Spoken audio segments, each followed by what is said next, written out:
Sana lang sila nagtatambay. Kumuha po siya ng mga gamit sa isang tindahan. Isang tindahan, yung number 14 po na wire. Ang iba po, mga tapo. Yung tapo niya isang gansa po.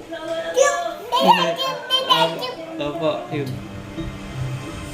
8 oras ang layo mula rito sa Coron. Naroon ang kanyang inang si Venus, kasama ang 3 pa niyang nakababatang mga kapatid. Si Carlo po mabait. Sa bahay po talaga po sila gumagawa ng trabaho. Minsan na rin daw nasangkot si Carlo sa insidente ng pagnanakaw sa Arceli, kaya pinagbakasyon muna ito ni Venus sa kanyang tiyo Larry sa Coron. Wala po akong magawa kasi ginugulo po kasi kami lagi. Ang hirap po kasi po habang buhay po yung sinabi niya hindi po mag-uwi yung anak ko. Pero hindi naman daw sa kinukonsinti niya ang kanyang anak.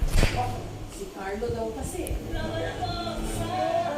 may kondisyon sa pag-iisip. Hindi po siya nakakadinig kung ano sinasabi sa kanya. Baliwala lang po sa kanya. Hindi ko siya nisigawan kasi po naawa po ako talaga sa kanya. Ayaw ko po siya magkaroon ng takot.